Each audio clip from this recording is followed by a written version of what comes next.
America की एक research firm Hindenburg ने अपनी रिपोर्ट जारी की है और उस रिसर्च में उन्होंने ये कहा है कि अडानी ने काफी गड़बड़ियां की हैं, स्टॉक मार्केट को मैनिपुलेट किया है।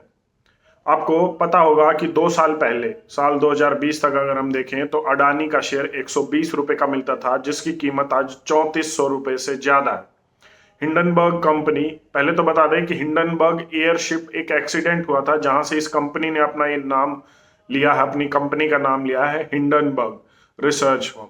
ये कंपनी कहती है कि हम उन ऑडिट रिपोर्ट्स को देखते हैं, हम कंपनियों में कोई भी गड़बड़ियां उनके कागजों में होती हैं तो उनको उजागर करते हैं और उसके ऊपर अपनी एक रिपोर्ट बनाते हैं। और इस कंपनी ने अभी तक दुनिया की 16 बड़ी कंपनियों का दिवालिया निकाला है। वो इसलिए निकाला है क्योंकि वो कंपनियां गड़बड़ियां कर रही थी और ये रिसर्च फर्म इतना डीपली एनालिसिस करती है और लोगों को बताती है, दुनिया के सामने बताती है कि कंपनियां किस तरीके से गड़बड़ियां कर रही है।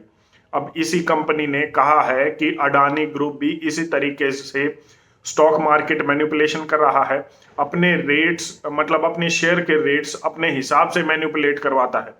जैसा मैंने बताया 120 रुपए से सिर्फ 2 साल में 3400 रुपए इसका शेयर अभी है, जो एक बार 4000 तक पहुंच गया था। इसमें जो सबसे बड़ी बात जो हिंडनबर्ग की रिपोर्ट में बाहर निकल कर आई है वो ये कि ये कंपनी, ये रिसर्च फर्म कह रही है कि 85% डाउन रिस्क है।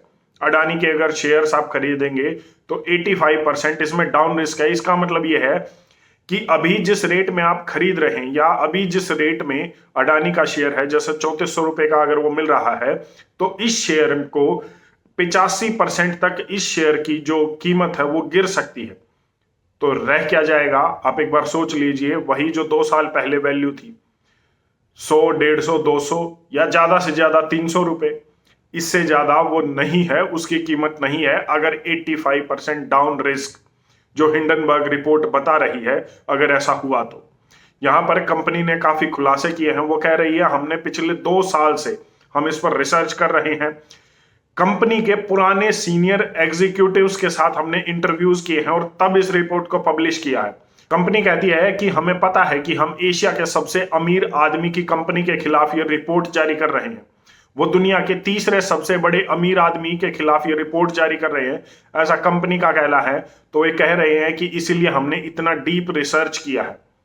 कंपनी ने अपनी रिपोर्ट में यह भी बताया है कि 22 एग्जीक्यूटिव पोस्ट है, मतलब 22 ऐसी पोस्ट हैं अडानी की कंपनी में जो एक डिसीजन मेकर, मतलब कोई भी निर्णय अगर लेना कंपनी को लेना होता है तो उनकी सहमति जरूरी होती है। आप ये कह सकते हैं कि अडानी की जितनी भी कंपनियां हैं उसकी कंपनियों को सिर्फ 22 आदमी चलाते हैं, जिसमें से 8 सिर्फ अडानी के परिवार के ही लोग हैं। तो आप सोचिए कि हालात क्या है।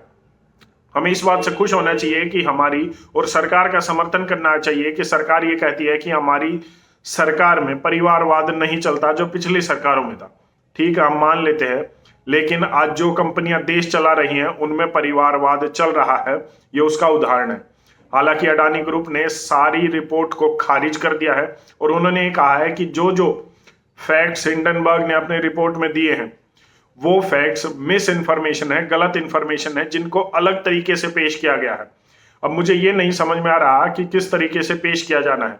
अब हम इसी बात को उठा लें कि 22 की डिसीजन मेकर पोस्ट अडानी की कंपनीज में, तो उसमें से अगर 8 पोस्ट पर अडानी के परिवार के लोग हैं तो ये मिस इन्फॉर्मेशन कैसे हुई? ये तो एक ओपन इंफॉर्मेशन है। आप कंपनी की वेबसाइट पर जाकर पता कर सकते हैं कि वो अडानी के ग्रुप के, अडानी की परिवार के व्यक्ति हैं या नहीं है। और इस बात से भी मना नहीं किया जा सकता कि अडानी की कंपनियों के जो रिपोर्ट में लिखा है कि ये कंपनियां अपने गले तक कर्जे में डूबी हुई हैं, बस सिर बचा हुआ है, तो इस बात से भी मना नहीं किया जा सकता क्योंकि हमारे बैंक्स और हमारी सरकार और रिपोर्ट्स ओपनली कहती हैं कि अडानी पर कितना कर्जा है। हमने एक बार पहले भी इस पर बात की थी कि मान लीजिए अगर जैसा कोई विजय माल्या की तरह का कोई कांड हुआ अडानी ग्रुप के साथ तो देश का क्या हाल होगा, देश के बैंकों का क्या हाल होगा। अब जब ये रिपोर्ट पब्लिश हुई तो उसके बाद 48,000 करोड़ से लेकर 4 लाख करोड़ तक का नुकसान बताया जा रहा है। अगर हम पिछले 3-4 दिन का नुकसान ले तो अडानी ग्रुप को सिर्फ इस एक रिपोर्ट से 4 लाख करोड़ का नुकसान हुआ है और ये कम नहीं होता। ये किसी भी कंपनी को ऐसा नुकसान होता है उसके लिए जिसकी भरपाई कर पाना उसके लिए मुश्किल ही नहीं नामुमकिन हो जाता है अगर बैंक उनकी मदद ना करे तो।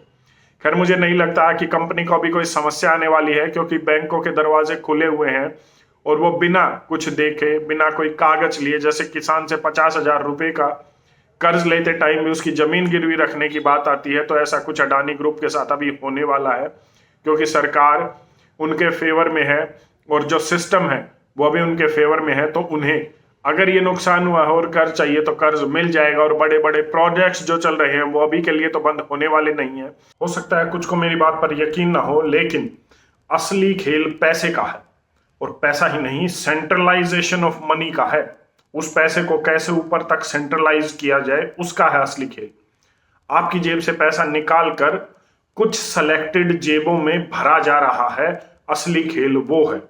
असली खेल ये है कि ये पूरी दुनिया में हर जगह चल रहा है। कंपनियां दिवालिया हो जाती हैं, ठीक है, लेकिन उसके दूसरे पहलू को देखिए। बड़ी बड़ी कंपनी जिसमें सब कुछ ठीक चल रहा है, सब कुछ अच्छा हो रहा है, ठीक है, लोन है, लोन अंबानी पर भी है, अडानी पर भी है, और दुनिया में बहुत सारी कंपनी है, देश में बहुत सारी कंपनियां हैं, लेकिन एकदम से एक कंपनी आती है जो 120 रुपए से लेकर 3400 रुपए तक का शेयर हो जाती है, और एकदम से उसके ऊपर एक रिपोर्ट आती है जिससे पैसा डूबने लग जाता है। ये पैसा किसका है? ये पैसा कंपनी का नहीं है, ये पैसा देश के लाखों लोगों का है, जिन्होंने उसके शेयर में इन्वेस्ट किया हुआ है, जिन्होंने बैंकों में अपना पैसा रखा हुआ है, और जो बैंकों ने उस कंपनी को लोन दिया हुआ है। ये उन लाखों करोड़ों लोगों का पैसा है। और यहां पर आप मेरी बात से सहमत हो या ना हो, ये असली खेल उसी सेंट्रलाइजेशन ऑफ मनी का है जो एक षड्यंत्र के तहत आपकी जेबों से निकाला जा रहा है, और ये कहा जा रहा है कि ये तो कंपनियां दिवालिया हो गई, इसमें हम क्या कर सकते हैं, सरकार क्या ही कर सकती है। ये तो एक एफिडेविट सरकार की हमारी कोर्ट में जमा करा देंगे कि हम क्या करें जी, हमने तो सोचा था कि हम देश के लिए कुछ करेंगे, विकास के लिए कुछ करेंगे, पोर्ट अच्छे बनाएंगे जिससे बिजनेस होगा, देश को पैसा आएगा, लेकिन ऐसा कुछ नहीं हुआ। हम गलत थे, हम दिवालिया घोषित हो गए, अब हम कहीं भी पैसे नहीं दे सकते। असली खेल आपकी जेब से पैसा निकालने का है, चाहे वो कोई भी एडवर्टाइजमेंट दिखाकर अपना उत्पाद बेचकर आपके जेब से पैसा निकाले, या फिर शेयर मार्केट में इन्वेस्ट करके आपकी जेब से पैसा निकाले। ये असली खेल उस सेंट्रलाइजेशन ऑफ मनी का है। हाँ, इतना जरूर है कि बिना आग के धुआं नहीं उठता। अगर रिपोर्ट आई है, अगर इंटरव्यूज हुए हैं सीनियर एग्जीक्यूटिव जो एक्स ऑफिशियल्स थे अडानी ग्रुप की कंपनीज के, अगर वो ये बात कह रहे हैं कि कुछ ना कुछ गड़बड़ जरूर है, तो यकीन मानिए, अगर हम ये माने कि पूरी दाल काली नहीं है, तो दाल में तो काला जरूर है, और इसका पता लगाया जाना चाहिए, क्योंकि ये पैसा आपके टैक्स का है। अब आप कहेंगे लोन सरकार ने दिया है, तो मैं बता दूं कि लोन सरकार ने नहीं दिया है, लोन बैंकों ने दिया है, और बैंकों में आपका पैसा है, आपका टैक्स का पैसा है, जो आप खून पसीने की कमाई करते हैं और उसमें से कुछ बचाते हैं, वो उसका पैसा है। तो यकीन मानिए पैसा तो आपका ही जा रहा है। हाँ, फर्क सिर्फ इतना है, बस ये बताया जा रहा है कि बैंकों से लोन दिया जा रहा है, बैंकों के पास हमारा ही पैसा होता है, और रही जहां तक बात नुकसान की, तो उसकी भरपाई तो कर ही ली जाएगी, चाहे आज हो या कल हो। और रिपोर्ट की बात, तो मुझे नहीं लगता कि हिंडनबर्ग जो रिसर्च फर्म है उसकी क्रेडिबिलिटी पर आप कहीं भी सवाल उठा सकते हैं, क्योंकि ये बेशक से एक छोटी रिसर्च फर्म हो, लेकिन इसकी क्रेडिबिलिटी बहुत है। जिस जिस कंपनी के ऊपर आज तक हिंडनबर्ग ने अपना कोई सवालिया निशान उठाया है, तो वो कंपनियां दिवालिया ही घोषित हुई हैं। इसका मतलब उन कंपनियों में कोई ना कोई ऐसी समस्या थी, कोई ना कोई दिक्कत थी, उन्होंने कुछ ऐसा गलत काम किया था जिसकी वजह से बाद में उनका अस्तित्व ही मिट गया, उस रिपोर्ट के आने के बाद जो हिंडनबर्ग ने उनके लिए दी। दुनिया में ऐसी 16 कंपनियां हैं, और अब उन्होंने अडानी ग्रुप के ऊपर अपनी रिपोर्ट पेश की है। चीजें मैनिपुलेट होंगी, बहुत सारी चीजें आपको देखने को मिलेगी। हो सकता है आपको 1-2 दिन बाद इसके बारे में कोई न्यूज ही ना मिले, क्योंकि मीडिया मैनिपुलेट हो सकता है, और मीडिया अभी बिजी है पठान को हिट दिखाने के लिए, उसके बाद कोई और फिल्म आ जाएगी, उसके बाद उसका बॉयकॉट दिखाने में वो बिजी हो जाएगा, ये सब चलता रहेगा। लेकिन जिन चीजों से आप पर फर्क पड़ना चाहिए, जिन चीज़ों से आपके परिवार को, आपकी जेब पर फर्क पड़ता है, वो चीज़ें अक्सर मैनिपुलेट कर दी जाती है। आपकी इस पर अपनी क्या राय है, एक बार कमेंट करके ज़रूर बताएं। धन्यवाद। जय हिंद।